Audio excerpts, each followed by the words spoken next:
Hi friends, நம்ம சிம்பிளாக ஒரு 3-4 பொருள்லே தோசை, இட்லிக்கு, சப்பாத்திக்கு, இது தோசை இட்லியோட சப்பாத்திக்கு இன்னும் சூப்பராக இருக்கும். தக்காளி பஜ்ஜி இதுதான் செய்ய போகிறோம்.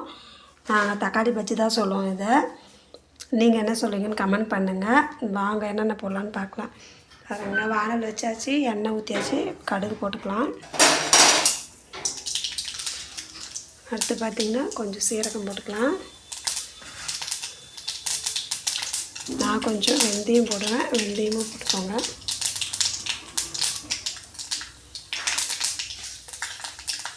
நல்லா பொரிஞ்சதும் கருவேப்பிலையும் பூண்டு போட்டுக்கோங்க.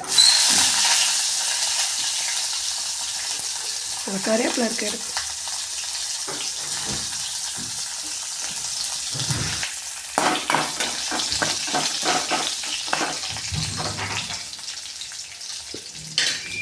இது கூட பார்த்திங்கன்னா வெங்காயம் பாருங்கள்.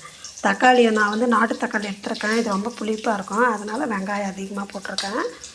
வெங்காயம் அதிகமாக போட்டால் நல்லாயிருக்கும் சாப்பிட.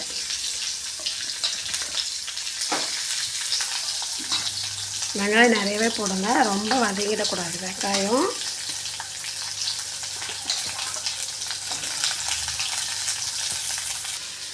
இது நாட்டு தக்காளி ரொம்ப புளிப்பாக இருக்குங்க.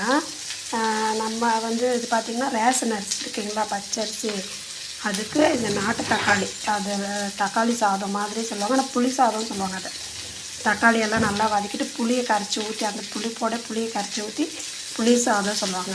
நல்லா சூடாக சாப்பிட்டோம்னா அவ்வளோ நல்லாயிருக்கும்.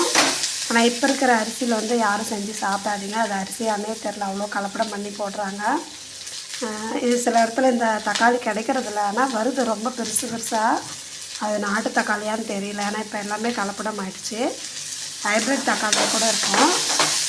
நாட்டு தக்காளி ரொம்ப புளிப்பாக இருக்குங்க, அதுதான் நாட்டு தக்காளி. சீக்கிரம் வந்து வதக்கணும்னா வதங்கிடும், ரொம்ப நாளைக்கு வந்து தாங்காது, நம்ம வச்சுருக்க முடியாது. சில தக்காளியில் மாதக்கணக்கானாலும் அழுகாது, பழுக்காது, அப்படியே இருக்கும். இது வந்து ரொம்ப நாளைக்கு தாங்காது இந்த பழம். வெங்காயம் பார்த்திங்கன்னா வதங்கிடுச்சு, இந்த அளவு வதங்கினா போதும், ரொம்ப வதங்க தேவையில்லை. தக்காளி போட்டுக்கலாம். தக்காளி போட்டுட்டு உப்பு போட்டோம்னா, உப்பு போட்டு ஒரு 2 கிண்டு கிண்டோம்னா நல்லா வதங்கிடும். தேவையான அளவு உப்பு போட்டுக்கோங்க. இதில் வந்து பார்த்திங்கன்னா மஞ்சள் போட்டுக்கிறேன்.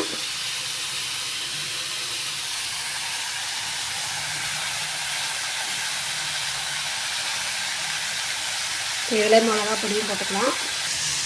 குழம்புக்கு தேவையான மிளகா பொடி போட்டுக்கலாம்.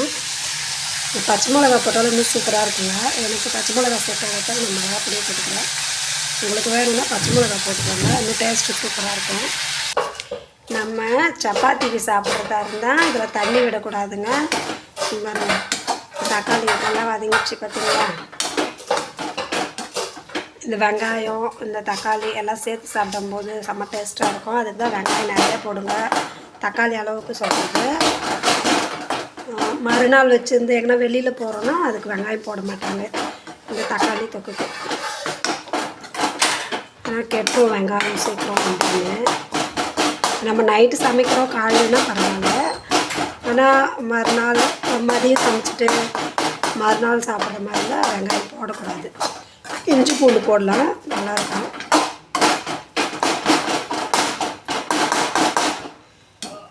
பாருங்க, அவ்வளோதாங்க, ரெடி ஆகிடுச்சு. இப்போ நம்ம மல்லி இலை போட்டுக்கலாம்.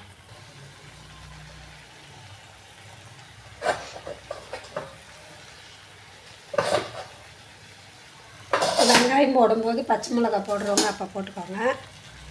4 பொருள் தான், இவ்வளோ நேரம் வீடியோவில் இருந்தால் போதுன்னு நினைக்காதீங்க.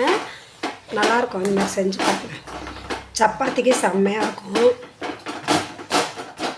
நான் தோசைக்கெல்லாம் தண்ணி போடுறேன், நான் கொஞ்சம் லைட்டாக தண்ணி விட்டுருவேன்.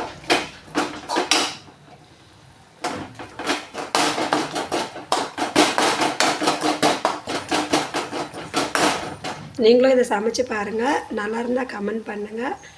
நம்மளோட தக்காளி பஜ்ஜி அவ்வளோதாங்க, ரெடி ஆகிடுச்சு.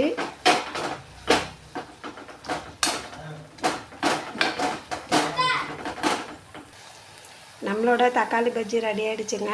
வாங்க சாப்பிட்லாம். நீங்களும் சமைச்சு பார்த்துட்டு எப்படி இருக்குன்னு சொல்லுங்கள். டேஸ்ட்டு நல்லா இருக்கா எப்படி இருக்குன்னு கமெண்ட் பண்ணுங்கள். உங்களுக்கு தெரிஞ்ச இதோட பேர் என்னன்னு சொல்லுங்கள். இந்த வீடியோ உங்களுக்கு பிடிச்சிருந்தா லைக் பண்ணுங்கள், ஷேர் பண்ணுங்கள், நம்ம சேனலுக்கு சப்போர்ட் பண்ணுங்கள்.